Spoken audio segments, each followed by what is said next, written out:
Welcome to the warm-up and another great week of Texas high school playoffs. Had one last week, got another one coming up this week, so let's get you warmed up and ready. We've reached state championship weekend, which means it's time to start handing out some hardware. Let's take a look at some of our area's 6A teams going for a title in our Louisiana Hot Sauce Hot Zone. It's battle number 5 of one of the most epic rivalries we've ever seen at state. North Shore versus Duncanville. Mustangs have won 3 of the previous 4 matchups, but they did not win the last one. A year ago, Duncanville beat North Shore 28-21, and all that's done is fuel the Mustangs throughout this season. North Shore, who won against Duncanville in 2018, 19, and 21, has made it back to the title game with a new head coach in Willie Gaston. He's proven to be the right man for the job as the Mustangs have gone undefeated once again up to this point. Big difference between this year's championship game and last year's is behind center. Caleb Bailey is back, and with the stellar year he's had, Bailey is a finalist for the Mr. Texas Football Player of the Year award. His ability to attack defenses with his arm and legs could be the advantage North Shore needs to get past a talented Duncanville bunch.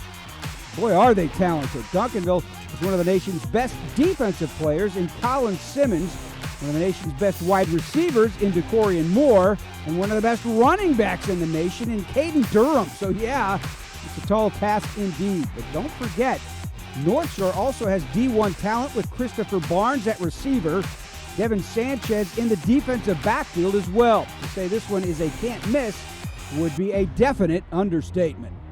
Another huge DFW versus Houston slugfest takes place in the nightcap Saturday as Summer Creek attempts to win their first ever state title with a win over defending 6A Division II champs DeSoto. The Bulldogs keep making history with every game they play, as they are the first Humble ISD team to ever play in a state championship game. Summer Creek is on a 9-game win streak after only losing by 10 points to North Shore, and all this for a school who opened its doors in 2010. Much has been said about their Tulsa-bound running back Lloyd Avant and their star linebacker Xavier Atkins, who's heading to LSU. But let's not forget about quarterback Blake Thomas. Up until a week before the season started, he was known as wide receiver Blake Thomas. But when starting signal caller Tristan Sanchez was lost for the season due to an injury, Thomas moved over behind center. Man, he's done a magnificent job. With the offense running through Avant, Thomas just needed to limit mistakes and make plays when called upon. That's exactly what he's done. Now they face their final and most difficult test of the season against DeSoto. The Eagles are a scoring machine and can hurt you in numerous ways on offense. Despite turning the ball over 4 times last week, they still scored 45 points and ran for almost 450 yards. However, if we're learning anything from these Bulldogs, it's never to count them out. The Hot Zone is presented by the original Louisiana brand hot sauce. With just the right amount of heat and flavor, Louisiana hot sauce has been a game changer for more than 95 years. Inside High School Sports is brought to you by the TaxAct Texas Bowl. Get your tickets today at TaxActTexasBowl.com. Warm up your game day with the authentic flavors of ancient cooking. So thin, so crisp, so good, Xochitl. We caught up with Houston Lamar's wide receiver, Tristen Brown, on the recruiting trail. Presented, Xochitl, chips and salsa. Hi, my name is Tristen Brown, and I go to Lamar High School, and I play receiver. What really made that spot for me is, first is in the SEC, and I really wanted to play with the top of the top and the best of the best. So.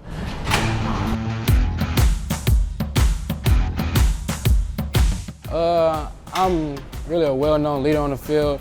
I'm really just that communication that everybody really needs that's on the field. And then what I provide to the game is like none other. I'm gonna go attack the ball and do what we have to do to win.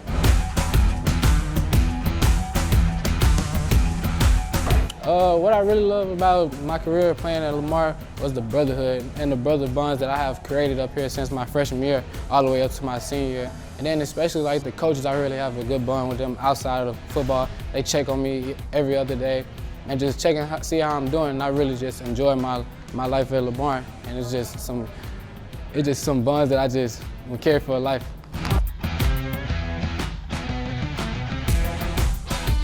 It's really just them practices leading up to the game days. Them be the best ones. This is when you're having fun, locking in, just going at it, competing with the scout, even if it's the scout team or the ones on the defense. It's just really the practices leading up to game days.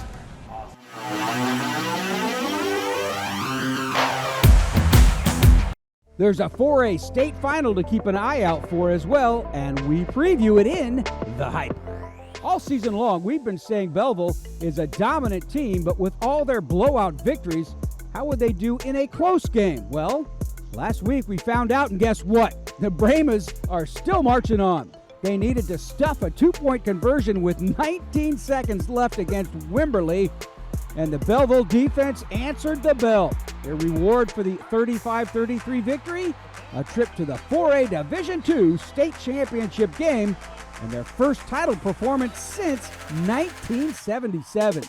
Belleville will take on Gilmer at 3 p.m. on Friday afternoon, and the Buckeyes best study some film on the slot T offense because the Brahmas run it to perfection. Last week, a trio of running backs ran for 267 yards as their misdirection ground attack had Wimberley tied up in knots. D.D. Murray, Sam Ranishke, and Corian Hood are the three-headed monster in that backfield, which makes every running play a potential game changer. Gilmer started off the season 0-2, but currently on a 9-game win streak.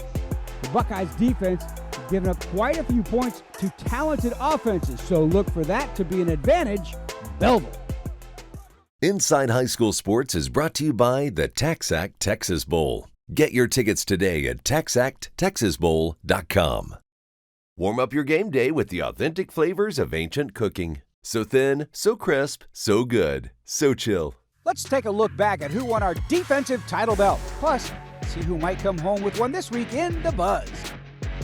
Last week, the title belt made its way to the hardwood as C.E. King Hoops took home the hardware. The Panthers shut down Galveston Ball on the basketball court and held the Tours to just 48 points.